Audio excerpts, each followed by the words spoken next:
Actual Fluency Podcast, episode 32 with Kerstin Hammes.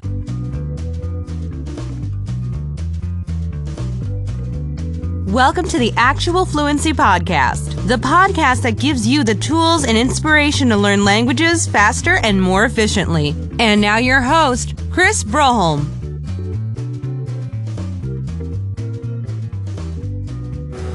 Hello everyone and welcome to another episode of the Actual Fluency Podcast. This is the podcast for language learners who want to be inspired or motivated to work even harder on their language learning or maybe pick up some tips here and there. This is episode number 32 and I'm your host Chris Broholm and I've been it for every single episode. So hopefully I'll be it for the next 32 as well. Today I'm joined by Kerstin Hammes, who runs the popular language learning blog fluentlanguage.co.uk. And Kerstin is very interesting because she takes online teaching, particularly in languages, to the next level. Like when I was getting 100 itoki credits an hour, which is $10, she was charging 4 or 5 or 6 times that on her website. So she knows the stuff about teaching, and the interview segment today is a lot about teaching. We also talk a little bit about language learning, but today's episode is primarily about teaching. So if you have an interest in becoming a language teacher, or if you're already a teacher and are looking to improve your business, make it a real business, then today's episode is really full of golden tips and tricks for you. As always, I want to give a little shout out to the show's sponsor, which is Audible. And Audible is the leading provider of audiobooks. And I like audiobooks because I can listen to them in the bus on the way to university. And it also is very useful when I'm out jogging or walking, instead of having to carry a book around and put it out in front of you. And Audible has this great offer for you guys where you can get a free audiobook, and they have multiple languages as well. So if you're not learning English, which is obviously the big catalog, they also have a huge catalog in foreign languages as well for audiobooks. And the deal that they're offering you is basically you can get a free audiobook as long as you remember to cancel the trial. It's a 30-day trial, and if you cancel before 30 days are up, you can keep the free book. And to claim the free book, you simply go to audibletrial.com/fluency, and that will present you with the offer of a free book. So without further ado, I think we should introduce Kerstin Hammes.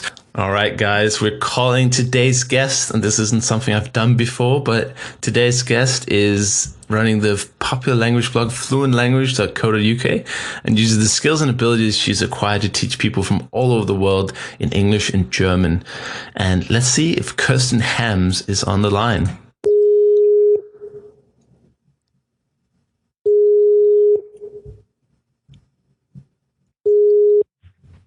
Hello, Kerstin.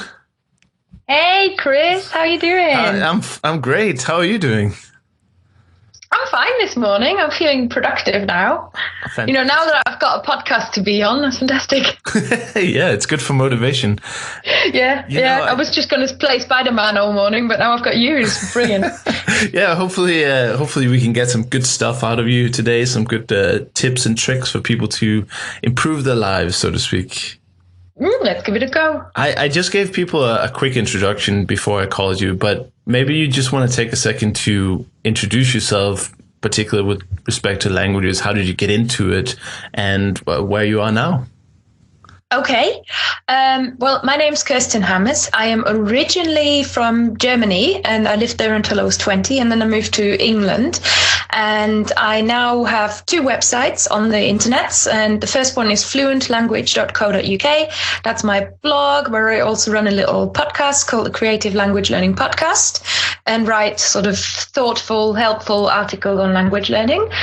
And I also have kirstinhammes.com, which is where I'm working on becoming a business coach for online teachers and anybody who wants to make money and attract people on the internet. And as a language learner, I started when I was in school, when I was 10. So I didn't know a bit of English beforehand, but that's when I had my first English lesson when I was 10. And it just drew me in straight from the start. I was really, it's my school subject where I was always really good, English. I was kind of known for being the England fan. And I took, totally nerdy, terrible stuff. But I took, what did I take in school? French, Italian, Latin. So I came out of, I'm lucky because I loved languages in secondary schools, in my secondary school, and came out having done 4 languages at the age of 18. So that's good. Wow, yeah. And then I trained as a multilingual secretary before I moved to England, got my degree in languages, and I always kind of stuck in that area. And for the last 2 years, I've been teaching and blogging. Fantastic. That's just incredible that you, by the time you finished school, you'd already had such a thorough introduction to languages. Yes, it is.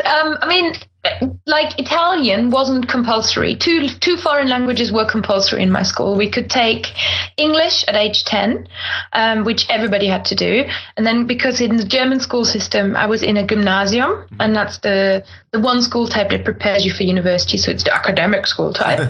Because we have a kind of, I was going to say segregated, but that's not the word, is it? Like a separated system of secondary schools, no comprehensive schools really. Right. And in the 2 years after you start the school, I had a choice between French and Latin, and I didn't take Latin because it's dead. It's a dead language. And then Italian was just an optional thing that you could do in the afternoons. And I kind of did it because I figured I'll do another one. Yeah. That'll be fine. And then Latin was actually, I only did Latin because I wasn't quite sure what I wanted to do at university, but in Germany, at least in those days, so this is the late 90s, if you wanted to go to university and ever study to, for example, become a teacher, you would have needed what's called the Latinum. So you needed basic Latin in order to qualify as a school teacher. And that's why I took Latin. But I was really into it, actually. Yeah. Did you find that you could use it for the other languages? That's what many people tell me.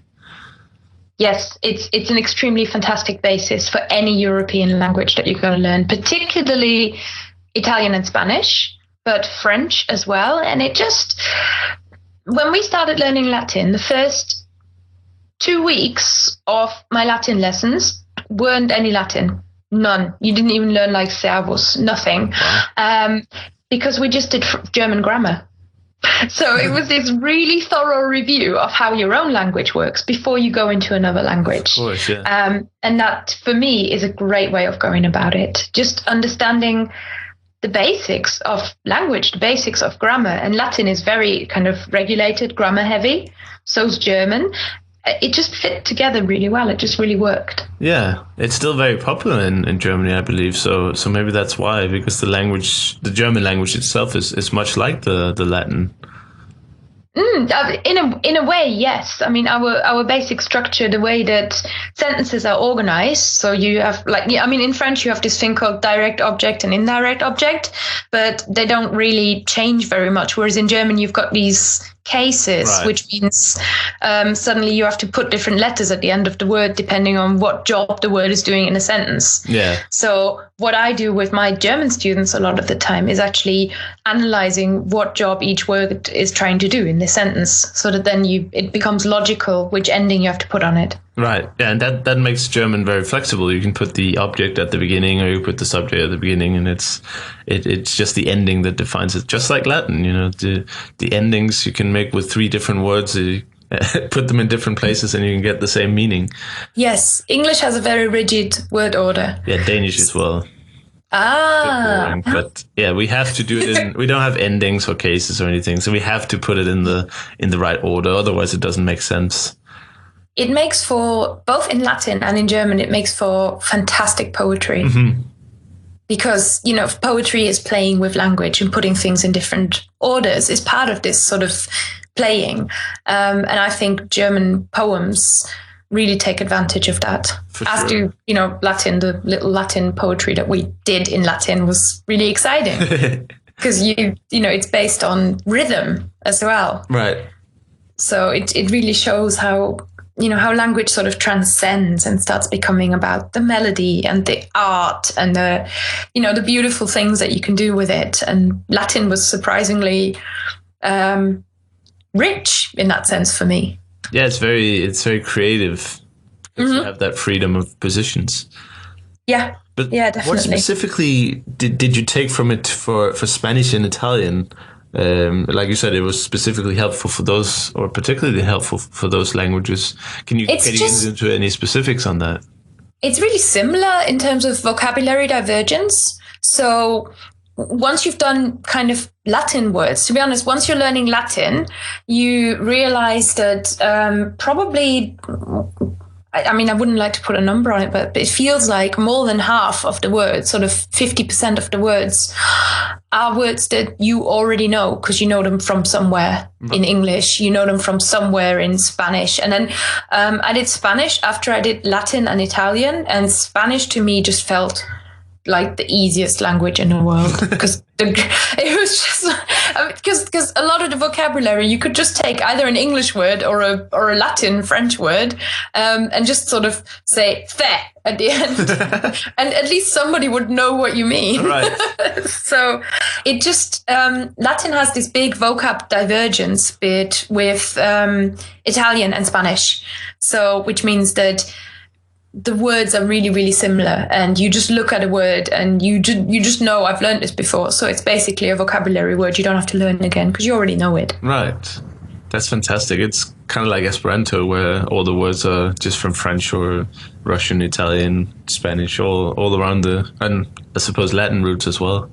It makes it incredibly easy to learn and use. But I don't know about the whether we should learn, if you don't know Latin or Esperanto, I don't know which you should learn right now at this time of the world. I just learned Esperanto, and I feel like it's very useful for kind of reinforcing the grammar and getting, I guess, a win. The good old win. Getting a win in language learning is always nice. And it's like speaking Esperanto only after learning it for a few weeks is very rewarding in whatever you do next. But that's true. Yeah, I think it's an interesting question that the way you're phrasing it, which language should I learn? Yeah, there is no should, just pick one. It doesn't matter. It really doesn't matter. Yeah, learn. I mean, I was talking about this with Lindsay from Lindsay Does Languages. We've recently had a podcast together, and we sort of said to everybody, gave official permission, just learn whatever language you like and learn as many languages as you like, and who cares what you should and shouldn't do, because really, nobody really cares what language you're learning, so except for you, so do it for yourself. But I'll put another question to you then with that regard. If we ignore everyone else, and if you have this idea about you listen to a language, I don't know, maybe you turn on the Icelandic news channel or something, and you're like, oh my god, this language sounds amazing, I want to learn it, but you don't have any relation to Iceland, you don't know anyone, you don't know anything about it, and you don't have any sort of special motivation. Should I then just do it, or do you think that there should be some element of practicality, or I guess is that right brain, the non-creative one, should that have a say in it as well? Difficult to imagine. You never found a language where you're like, oh my god, it sounds so nice, and you just fell in love with the... But at that point, you do have a relationship with it. So in your question, you say, well, you've got no relationship with the country or anything. Icelandic in particular to me is, I have always been a big fan of Sigur Rós, a big band from Iceland. And I've been to see them live, many, many times. So even though I don't know them, and they probably wouldn't talk to me if I ring them up, it instantly, I have a relation to Iceland, and I have some lyrics that I can listen to. But I was just trying to think of an example of perhaps a language that I have sort of no personal relation to. Say we take Thai. The Thai language. And if I listened to it and I sort of realized, instantly I'm thinking, well, I've got a Thai restaurant down the road. Let's go there. Let's try out Savatikaun people. Let's say hello. Read the menu and things like that. And then from that, then I'm thinking, oh, they're always playing Thai music. They're always playing like really terrible sort of Thai pop music, but hey, let's listen to that. And I sort of just really quickly, if a language resonates with you and you think, yeah, that sounds amazing, you build up that enthusiasm straight away. Right. I think. I mean, my enthusiasm for Russian came from being in Kazakhstan a few times and sort of, it's a grower, that country. You go, I always went for business. And the first time I was thinking, God, what the heck am I doing here? And it sort of just grew to, this is brilliant. I like it here. Right. And I want to go back, and I'm looking forward to going back. And everybody around me speaks Russian. So, and it was also, Russian doesn't sound as terrible as I thought it would.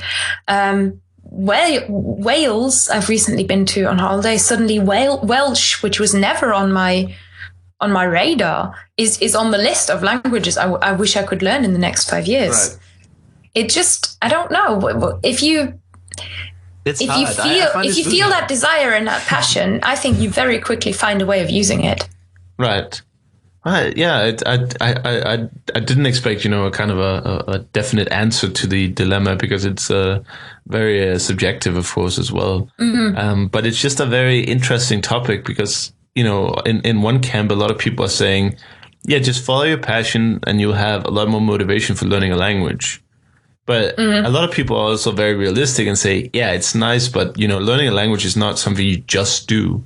So you better make sure that you actually have any kind of use for it, which I sort of agree with. It wouldn't make much sense for me to learn Navajo or something. I'm not interested in the American prehistoric history or anything.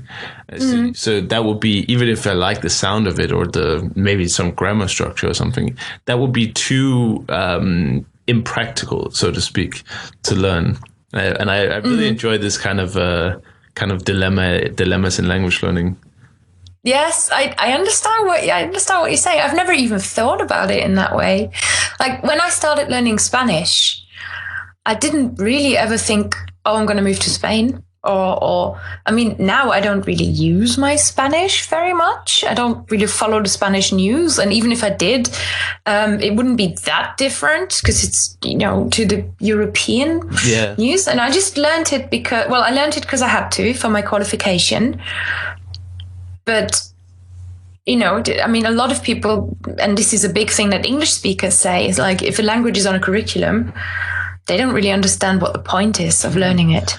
And I think you just got to do it. I mean, you have to do it for the love of it. And if you are teaching yourself a foreign language, you're automatically doing it for the love of it. So if you're not enjoying it, stop wasting time. Right. Or, don't stop wasting time being unhappy. Right.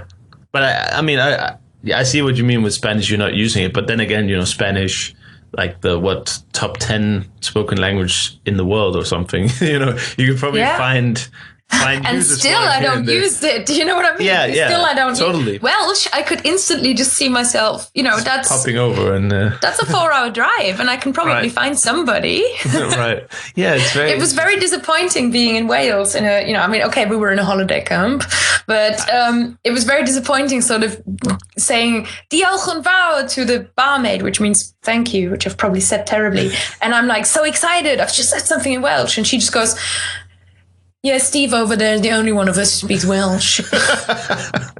I do love the Welsh English accent, though, I have to say. Oh, it's gorgeous. One of my favorites. Yeah. And also, I don't just learn a language in order to speak to people. I think it's also about stepping into culture is a very wide overused word, but it's also about making a connection with the place and I guess culture. And to me, just to feel like Welsh and to experience that language and sort of go, oh my God, this is so Celtic. Right. And then think of the landscape and think of the history of it and where that came from. There's just so much more than just talking to somebody in the here and now, which is also what made Latin so valuable to me, is that it connected me back to the really rich history of, my country, my continent, and the world. Mm-hmm. Yeah. So Arabic is one of those languages where really I don't feel a big pull to Arabic as such, but when I start thinking, oh my God, the Quran, and think of all this history and these rich, amazing places, and it'll open them up for me. It'll give me a chance to connect with all of that. That's what excites me. Yeah, and if more people would learn more languages, we would have more tolerance in the world as well. Because you 100% gain a agree. deeper understanding for the cultures, just as you say. It's very easy to only, let's say for Arabic, it's very, very normal for, I suppose, people who are not interested in other cultures and languages to just assume they're all terrorists, which is, of course, couldn't be anything further from the truth. But, once Absolutely. you get to learn languages, you really embrace that, oh, wow, they're actually, Luca Lampriello said, learning a language is like living a second life at the same time. So you're like, I just thought that was beautifully put. Yes. And xenophobia is, at the core of that word is the word phobia. It's a fear. Yeah. Xenophobia is the fear of the foreign. With me having never learned Greek, I hope that's right. But it's, right, yeah. what you don't know intimidates you. Ignorance, so, but for me, what I don't know kind of also incites a curiosity. And especially with languages, it's a real step in. It's everybody starts inviting you in once, and people don't realize how little of a language you actually have to know in order to open that door. Just a little sort of, a tiny, tiny step. Yeah. You only really have to say a few things and you'll get a smile on somebody's face. And that's all you need to start. Yeah, you're right. And just the networking as well, because, when I was speaking Russian a little bit on Facebook and stuff, a friend of mine just said, you know what, if you ever in Russia, you can just stay with us. No problem. And I could, at that time, I could probably say hi and thank you, pretty much, so it really opens doors that, you can't really explain until you see them. And that's just I'm talking about a real door opening, but it's also something about your own personal development. You're kind of evolving as a person, aren't you? Yeah, that's why I like teaching and working with adults, because it's somebody who has consciously made that choice to develop themselves. And I just love, I want people to stop thinking of languages as a burden. But, in school, I used to think of maths as a burden. Right, and as it turns out, you actually need maths in life. Let's not stretch it too far, but I see your point. So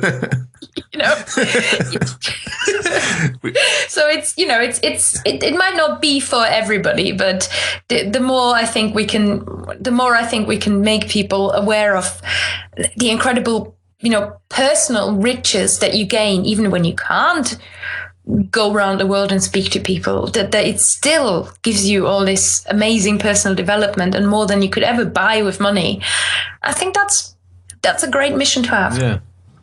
Experiences, not things, right? Yeah. Super. Yeah, you're right. You went into teaching there, and I thought that was a great segue for I wanted to talk about your teaching career, so to speak, because I was looking into teaching as well when I was in university. Been there for 2 years now, and when I started, I didn't have a job or anything, so I thought, why don't I just go and teach languages online? Teach Danish, I know it quite well, and I was looking at itoki. And, when I signed up for itoki, there was only one teacher of Danish, but he was living in the Philippines or something. And his hourly rate was like a quarter of any acceptable wage in Denmark. And I was like, well, I can clearly not compete with this, but I couldn't put the price too high. So I was sort of a bit of a slave tutor, and I always like to do the best I can in everything I do. So I'm always, prepared. I'm always, available. I'm always giving people homework and always designing the lessons for them and kind of finding articles that might be interesting to them and everything. So I was delivering a lot for nothing. Well, it felt like nothing when you live in a country where, the Danish prices are absurd. And then I found your page with the where you were blogging about teaching, and actually I should also say that I really enjoyed your blog as well, because it was one of the inspirations for me to start my own blog back in February. Thank you. No problem. Because it was just it was just really, really well made and well written as well. Both of those kind of go together. But I found your teaching packages, and I was like, what? She's charging XX, I don't know even what, but if I say 5 times what I was charging, then, that's probably pretty accurate. And I talked to you and you were like, yeah, but I'm booked out, I have my students and I'm booked out at this price. How's she doing it? But then I, read something about it and I then figured out I didn't even want to teach. But, if people want to teach, I think you're definitely someone to listen to. Yeah, God, where do I start? I don't know. I don't know if there's a question there. I don't know if there's a question there, but it's definitely an introduction to your teaching. It is a very, very familiar story that I hear from many people who are online teachers. And when I started teaching online, first of all, I think there is a difference between people who kind of want to teach a language part-time to get a little bit of, what could be considered maybe beer money. Mm-hmm. And there are a lot of sort of, students at every university who just do a few lessons, a few language exchanges and teach their own language. And that is amazing. And you have to sort of price partly based on your own needs. So there is really and I felt that when I first started, I set my prices for my local market, which is Lancaster, which is already, not the Philippines, but it's also not London, and it's probably not Denmark or Norway. When Norway, I've experienced is particularly as a particularly expensive country. So, I started off pricing for what I think people around me could afford, because I was partly teaching offline, partly online. And the more I went online and the more I understood about, like you say, because you sound like you were a really amazing, dedicated teacher, the more I understood about the type of quality I provide and what makes me, for example, a dedicated teacher who really wants to do this, the more I realized, I can book myself out and then I'm making a good living. But if I'm actually booked out to the point that brings in X amount of money, I'm just going to be tired. I won't have time to prepare my lessons properly. If 5 students dropped out at the same time, I'd be left with a big gap that I haven't got time to fill, and I'd be a bit desperate. And I was just starting to think about it more as a business in a way. If I'm doing this full time, if I'm committing myself to it, and if I want to be there for my students, in the long term, where do I price this up, and what is it that I'm actually offering to my students? And what that meant also is that I had to cut out a certain amount of people who, not cut out in the sense of drop them, but I knew when not just I changed my pricing, but I also thought more about the type of student I like to teach, and B, I get on well with, and that enjoys the type of lessons I provide.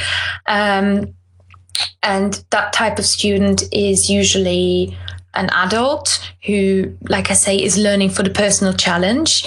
And a lot of them often felt that, I was providing not just here's how German grammar works, but also this kind of motivational aspect. I like the aspect of coaching. So then I started developing myself more in that area, to keep people going, to make sure that, they feel like they're making progress, to think more about what is it that, helps people learn. And the service kind of transformed from, we're doing a German lesson, to something more that you only got with, that really a one-to-one environment. Right. And this is the coaching environment. So I started thinking about, I feel like, and this is something I think a lot of online teachers face, we are providing value, and being an online teacher at this stage is, because it's a very new field and it's often compared to school teaching, you provide so much more. And once you can find the right person that you teach, and it's not everybody out there, but once you find the right person, and once you've really got a sense in yourself of what it is that you're providing that makes you stand out from Danish guy in the Philippines, and I could instantly tell you 5-6 reasons why you might be different from Danish guy in the Philippines. First of all, you're in Denmark, right? That's just alone, and that adds value for people. So to a language learner, it's funny because I was talking to Benny Lewis yesterday, who put price as a very important consideration and sort of said, well, it's really easy learning a language. You can go on italki and get a lesson for $5 an hour. And I'm there thinking, oh God. Right. Yes, you can. But I think for a language learner who also places an emphasis on, building a long-term relationship and thinking about your teacher's personality, I look for teachers who are in it for the long haul, because I think, in order to make this into a sustainable actual living, you've got to be in it in the long haul. And if somebody hasn't done it for years, then it's not as good. Mm-hmm. And secondly, I think pricing should be the secondary consideration. First of all, you should think about, okay, what can this person do for me? Right.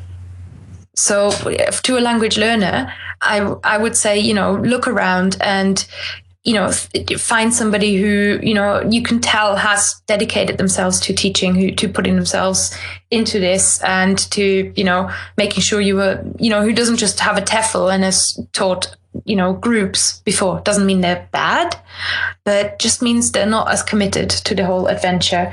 So what I've put together is, I've put together an new coaching program, a course. It's called Compass, and it is for online teachers who want to get more students and earn more money, which doesn't necessarily mean increase your price per hour, but it's start thinking about what do your students actually need, and what do you as a teacher provide that kind of gets them there. Right.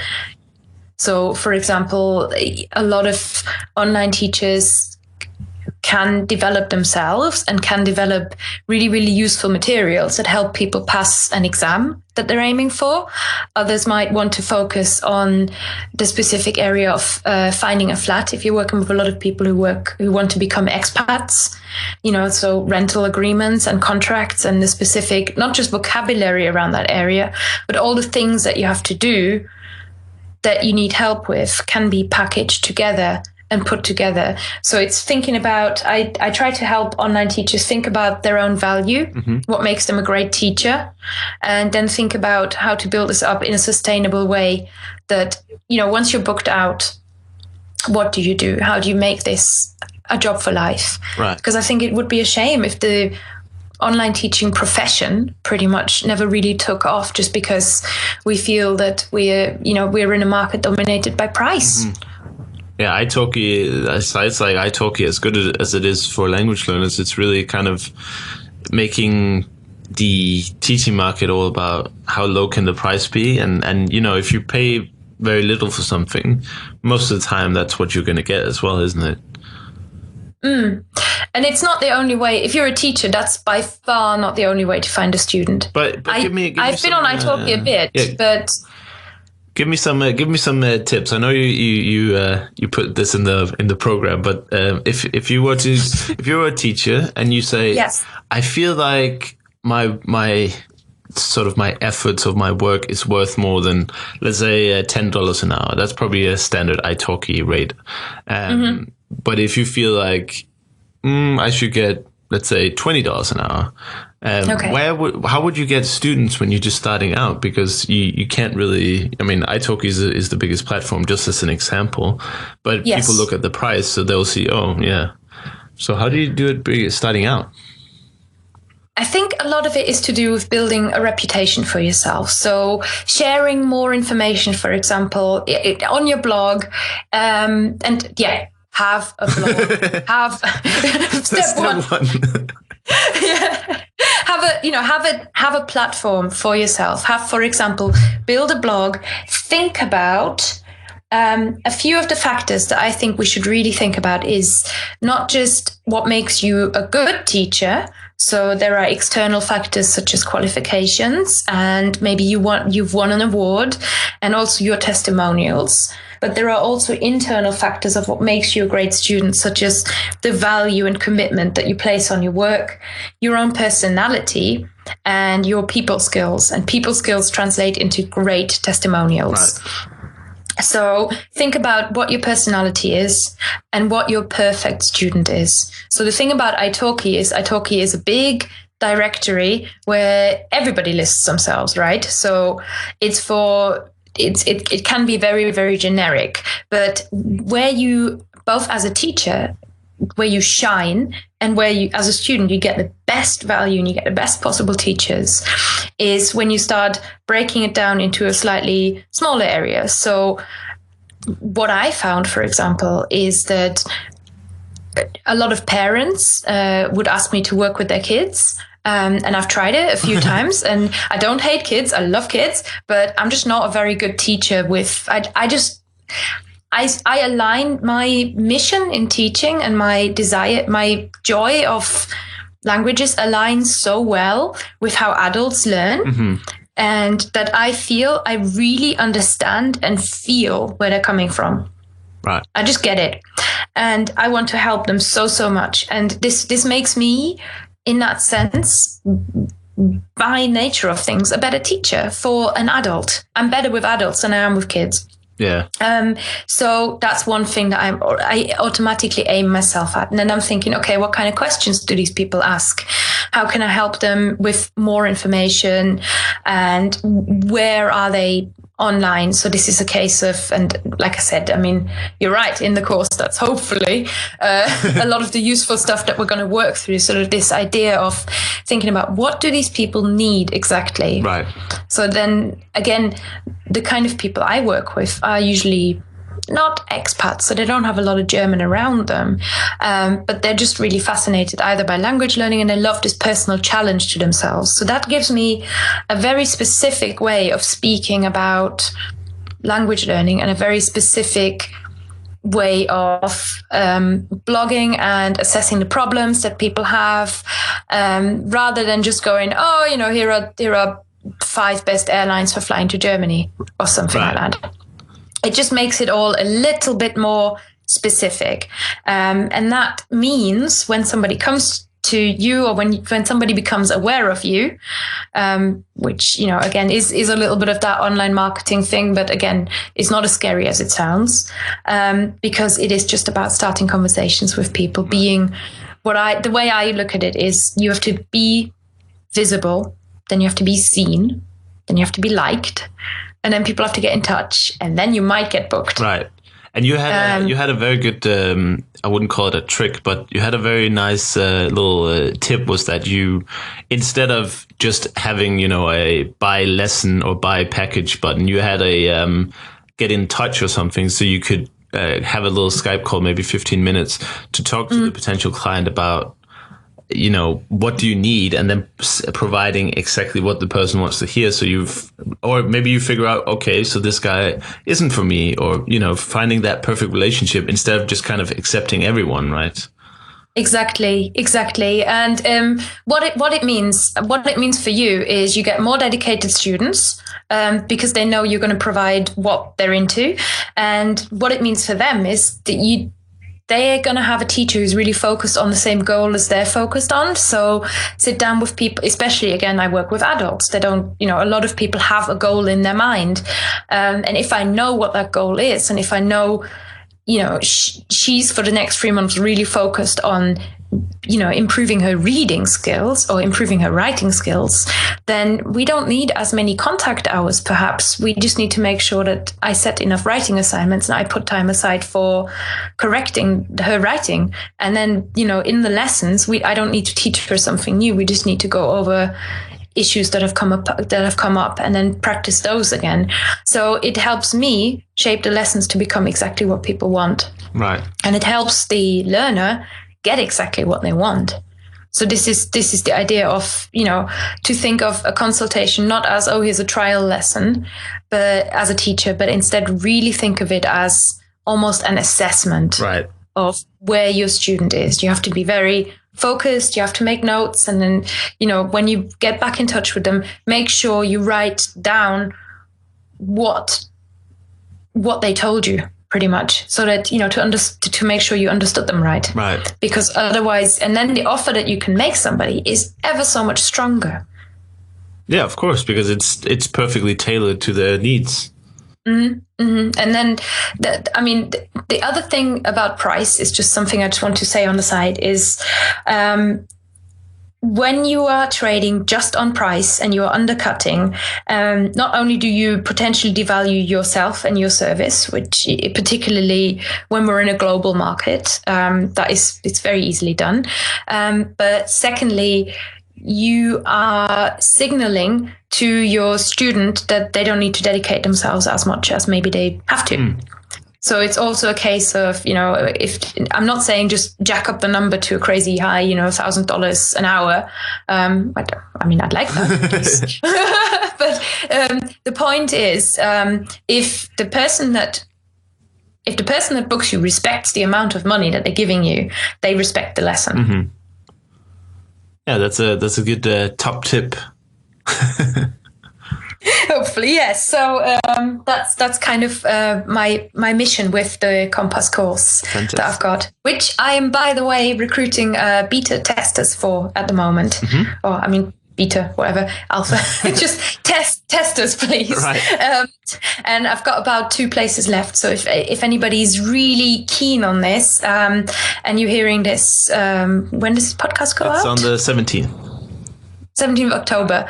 Absolutely perfect. So you've got a little bit of time to apply to be a tester, and there'll be the 2 main aspects is you get it at a reduced price, flying in the face of all I've just said.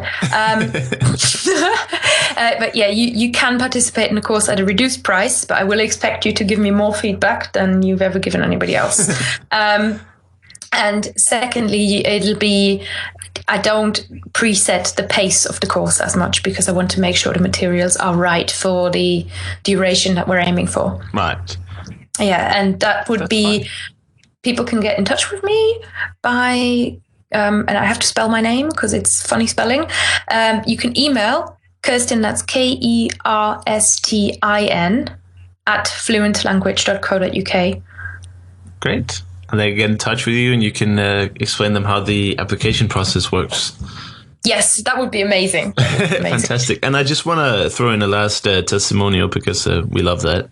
And I recently had a talk with you for your 50 calls project. And we were kind of just bouncing ideas around, and you shared some of the tips and tricks, I suppose you could say, with teaching. And, I said I wasn't going to teach, but what I meant was I wasn't going to teach an hour at a time on italki for $10 an hour or whatever. But I have actually made a kind of a package deal, and I already have my first student, which for hourly price will be twice as I got on italki using just the ideas that you gave me. So, Oh, that's amazing. Yeah. So, I'm so pleased for you. Yeah, well done. It's fantastic because then I get the double advantage of having a package is that you're paid up front. So you have the motivation to provide the best service in the world, and you get a lot of hours to kind of structure the syllabus, which I almost want to call it, for that student. And the student that I'm teaching, he's just moved to Denmark and he wants to pass the exam that allows him to study in a Danish university. Yes. And that's a very, very, very, very, very tough exam. And I don't know if I said enough varies there, because when I read the assignment, I was like, some native speakers are going to have trouble with this. Wow. It was really, really hard. So, it's going to be really exciting. So I can't pass it by just shouting for helvete? No, I don't think that will do it. But it's very exciting for me as a teacher, because the teaching before, when you just book for one lesson, is like, oh, let's just talk a little bit and maybe randomly get into some discussion about what their problem is. But if I have, the thing I did was I said 5 hours of teaching, and then in between the lessons, of course, I'll be available and I'll prepare, the lesson materials and stuff. But the point is that I have these 5 hours to kind of do a program. And then, once we've done those 5 hours, which I was hoping to do in a month, then, we just do another month, and hopefully suddenly he'll be ready to pass the exam. Absolutely. Absolutely. And it's just, the way that, congratulations, first of all. I think it's really, really good. And this is the thing. You've got a guy, because he's planning to take this exam, you're just ever more dedicated, of course, yeah. And he knows you're in, right? So the fact that he knows you're in, it adds value to what you're doing, and you really are, you're in this, you're dedicated. Yeah, for sure. Fantastic. I'm glad to hear it. Yeah, and I would really like to, like, if I could choose, I would get, one more of his type and just do that as kind of a sidekick, but not anymore. No more. I don't want to fill up my entire free time with, like you said earlier, it's not about filling up your schedule.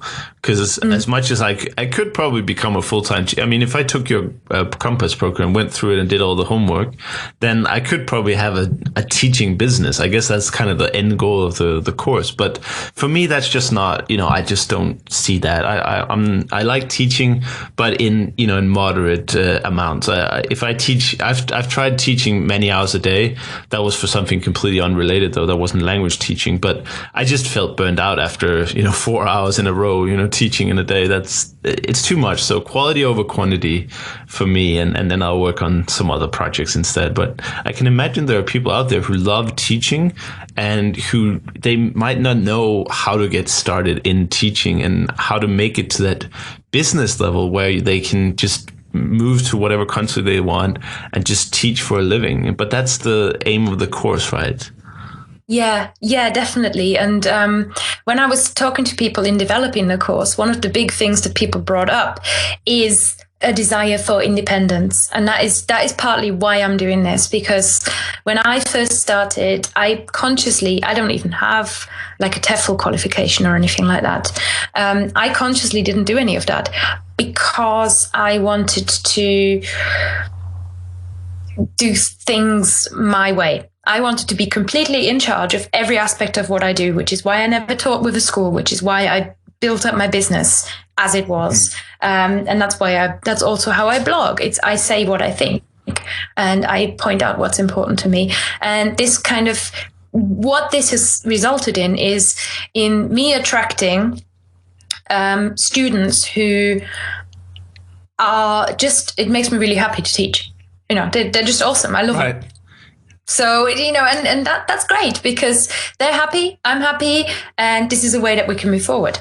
Right. And it's I'm not a slave to itoki or a school, etc. And it's like you say, that's not what I want for an online teacher, and that's certainly not.